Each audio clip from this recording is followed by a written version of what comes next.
Hey, my fellow provocateurs. Continuing my series on the Jackson 5 slash the Jacksons. This is part 2. I hope you were able to get a chance to view part 1 of my series on this. If you wasn't, I'll leave a link to part 1 of this series in the description below on this video so you can check it out. With that said, let's move on to part 2 of this video here, Jackson 5 slash the Jacksons. The Jackson 5, who had a great run with Motown, of course, from 1968 through 1975. Like all good things, or most good things, it comes to an end eventually. And that's what happened between the Jacksons and Motown. The Jackson 5 ended their contract with Motown on March the 10th, 1976. After the Jackson 5 ended their contract with Motown on March the 10th, 1976, they signed with Epic Records at that time. Their brother Jermaine decided to stay at Motown. He stay with Motown. He didn't go with his brothers. He was married to head honcho of Motown at the time, Berry Gordy's daughter Hazel. So Jermaine was married to Hazel Gordy at the time, and he decided to stay with Motown.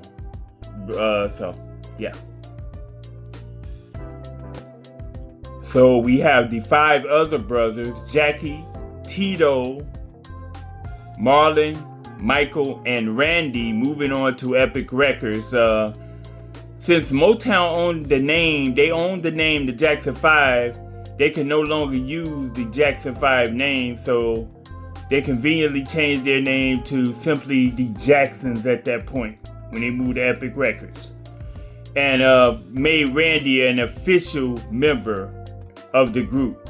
He was already an unofficial member of the Jackson 5, since if you seen my previous video, you'll know that Randy joined the Jackson 5 unofficially about 1972. So the Jacksons are moving on to Epic Records in 1976. The Jacksons' first album from Epic Records was self-titled The Jacksons Album, which included the hits Enjoy Yourself, Show You the Way to Go, and Blues Away. The Jacksons album was the first time the Jacksons worked with famed record producers and songwriters Gamble-Huff. In this picture, you see Leon Huff is to the left of the screen there. That's Leon Huff. And Kenny Gamble is the gentleman right here. So, the Jacksons album that was released in 1976 was the Jacksons' first delve into working with this famed duo, Gamble and Huff. The second and final album that the Jacksons worked on with Gamble and Huff was Going Places, which included the songs Even Though You're Gone and Find Me a Girl. That was released in 1977. Although the 2 albums they worked on with Gamble and Huff were minimal hits, they were minimal hits. They were good projects and minimal hits. They really didn't penetrate like Epic expected them to. Those 2 albums, but they were good collaborations in my opinion. Both the Jacksons self-titled album and the Going Places album, they were decent albums in my opinion, but they didn't penetrate like everyone expected them to. So the Jacksons end up getting complete artistic control of their music and their production, and they've dropped a game changer as far as their group concerned, and that was 1978. In November of 1978, they released Destiny, where they had complete artistic control. The Destiny album included songs such as Blame It on the Boogie, The Things I Do for You, You Push Me Away, and of course, the biggest hit off of that album, Shake Your Body Down to the Ground. Who can forget that? So the Destiny album for the Jacksons was definitely a game changer at that point. With the success of the Destiny album, it was time for the Jacksons to hit the road, and that's exactly what they did. In January the 22nd of 1979 till January the 13th of 1980, they hit the road on a world tour for the Destiny album, which took them to 2 continents, 12 countries, and they performed 83 shows in the United States alone, but it was a world tour. They went on the World Destiny tour for like a year from the success of from the Destiny album. So they were out there doing their thing. They were out there doing their thing on the Destiny tour there. And they seen a lot of, like I said, they went to 2 continents. The Destiny tour went to 2 continents, 12 countries. So there was definitely a world tour. It was definitely a big thing for the Destiny tour there. So, yeah. The Jacksons, riding high from the success of the Destiny album, on September 1980 released the Triumph album. September 1980, they released the Triumph album. The Triumph album included songs Can You Feel It, Heartbreak Hotel, and Lovely One.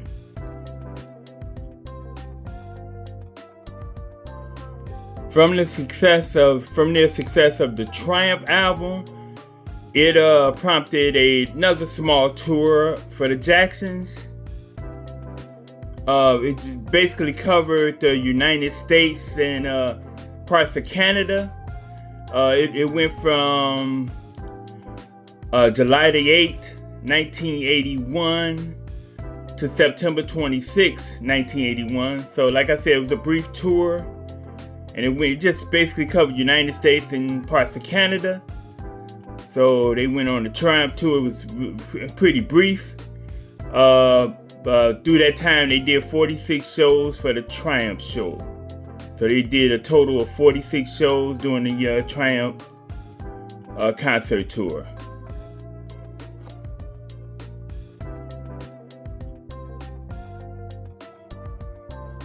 In 1983, all six brothers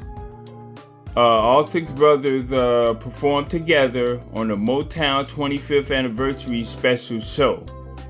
They performed their classic hits from the Motown days, and all 6 were participants in this performance, and it was a great performance by the brothers there on that Motown special in 1983.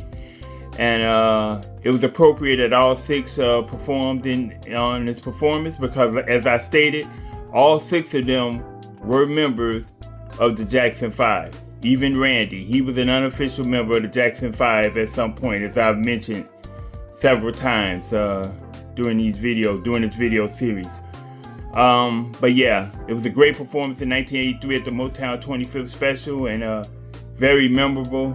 And yes, if you haven't checked it out, I suggest that you do check that out. Nice performance from them. Jackson 5, Jacksons Forever.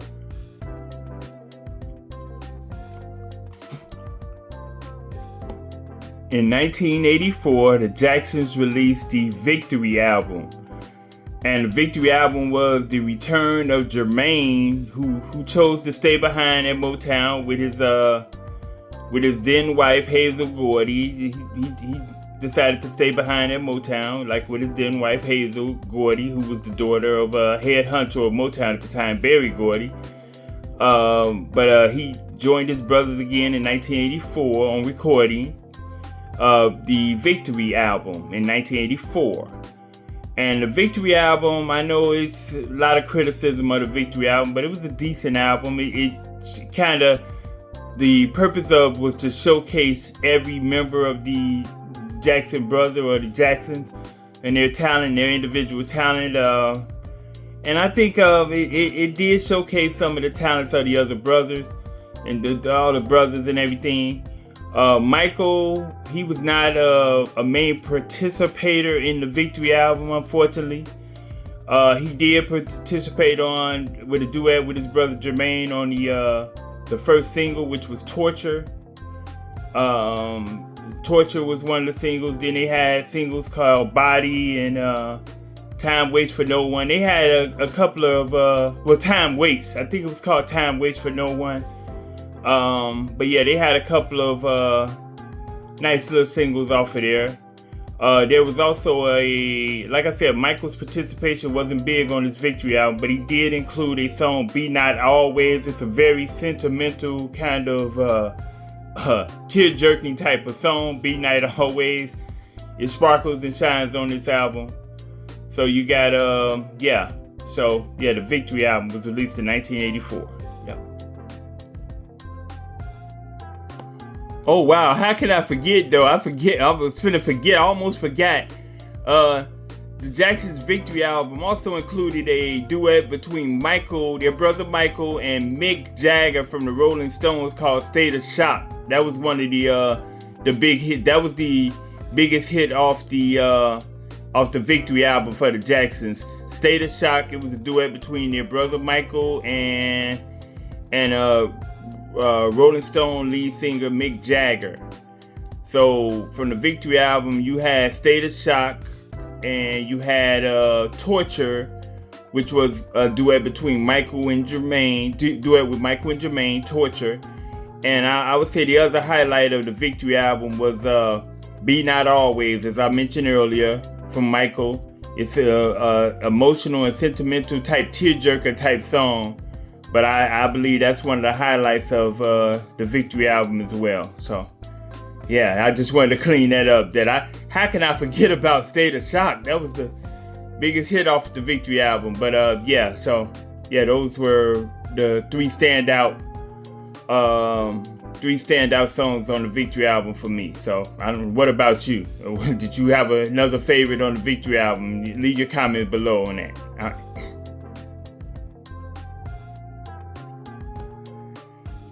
On July 6, 1984, the Jacksons embarked on the Victory Tour.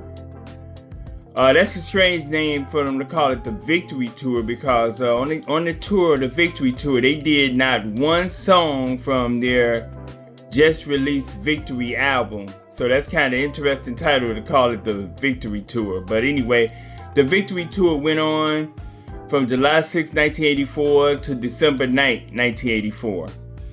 And it included all 6 brothers on this tour.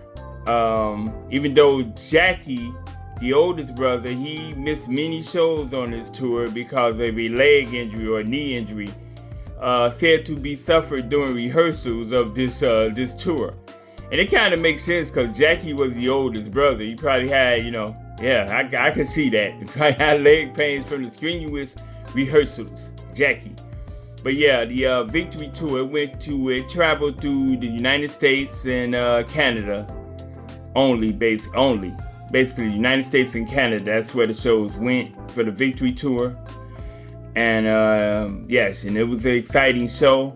A lot of people felt that it should have been a Thriller show at this time. Their brother Michael had mega success with his Thriller album at this time, and people thought it should have been a Thriller tour or whatever. But I just think the Victory Tour wasn't the actual. Victory Tour for all practical purposes was the Thriller tour, in my opinion.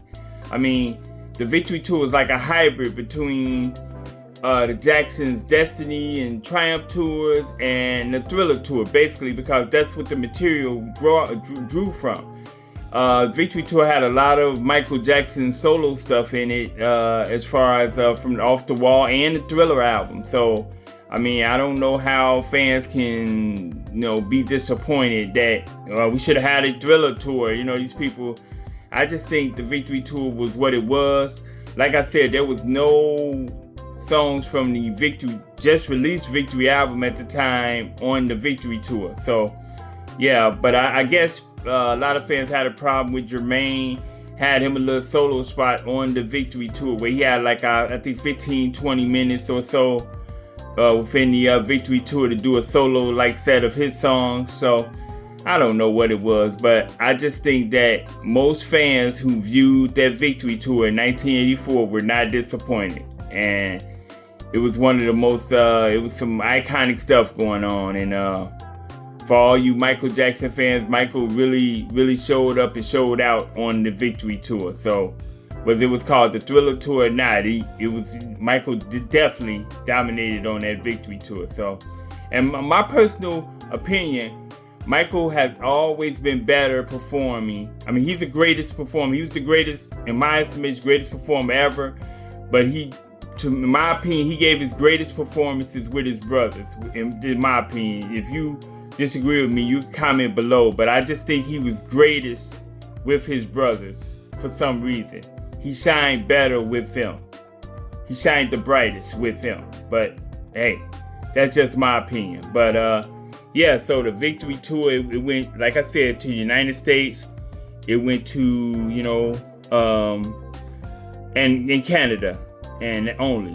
And yeah, Michael with his brothers. And yeah, so yeah, the Victory Tour, nice tour, and it was very much a big career boost to Michael's career. Actually, it was very, very advantageous for Michael Jackson's career individually as well. Even though he toured with his brothers on a Victory Tour, it was advantageous for his career as well too. But his solo career. But yeah, Victory Tour, milestone tour. Yeah.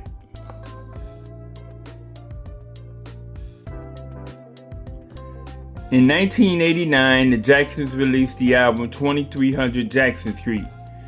The Jacksons on this album included only 4 of the brothers, Jackie, Tito, Jermaine, and Randy.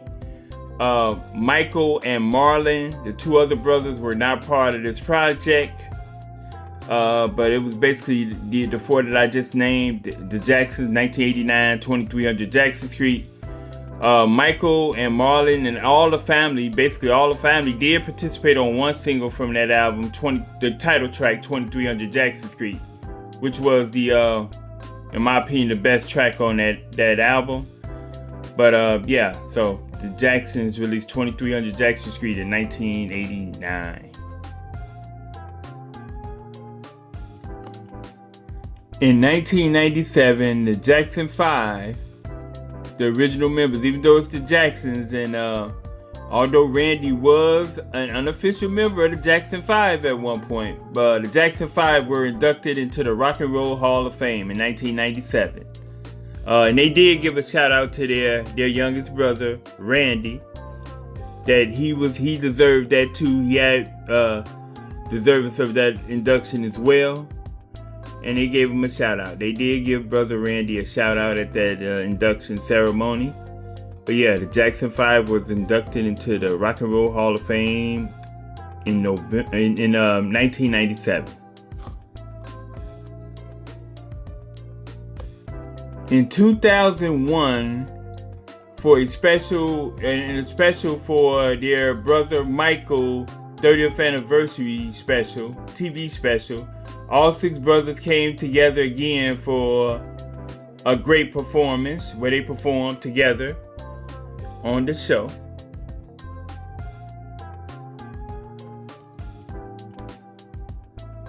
And you see them all, they put on a great performance there in 2001. That was in September of 2001, where they performed for Michael Jackson's 30th anniversary TV special. All 6 brothers. It included all 6 brothers, and they were great. And the magic never left. They still had the magic, and they still had it, and it was a great performance. 2001 as well.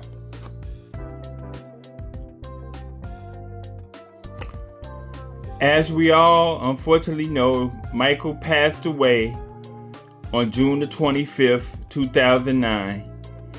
But his brothers continue to carry on the Jacksons legacy, the Jacksons musical legacy. They continue to tour in different configurations. The other five brothers didn't all, I guess at one time they went out and they toured together. But then it became different fractions, like 4 of them would go out or tour or be together, or 3 of them, different 3 or whatever.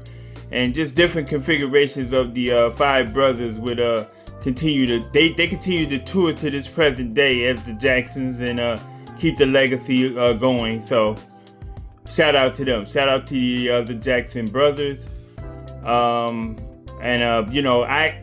Me personally, I just want to add that I just think that the Jackson brothers never got the credit that they deserve, because I thought they were talented as well. Michael wasn't the only talented one. I'm not saying that any one of them was as talented as Michael. I think Michael probably been the most talented one. More than likely he was. He was the star. He was the most talented one. But the brothers were talented. His brothers were talented, and they deserve more credit for their talents, because they were talented. So, and they are talented, to say. So shout out to the brothers. Shout out to Jackie, Tito, Jermaine, Marlon, and Randy. Shout out to you brothers. But like I said, they continue to tour around in different configurations of them, of the group, of the brothers group. So you can catch them if you like. If they come somewhere near you, your town, be sure to catch them. And with that, I'm gonna conclude this video.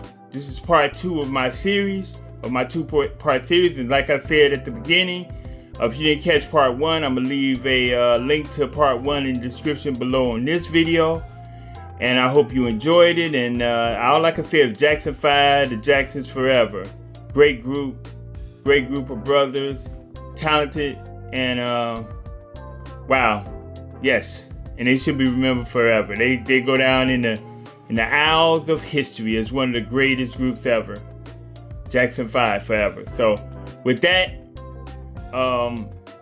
please feel free to like this video, share this video, and comment below on this video. Also subscribe to my channel if you haven't already. And I want to know your thoughts on the Jackson 5 Jacksons. If you have anything to add it in the comment section below, and I'll check it out. I'll be interested to know what you think about the Jacksons and the Jackson 5 and what you think about the video. But alright, with that, I am out, and peace. One love.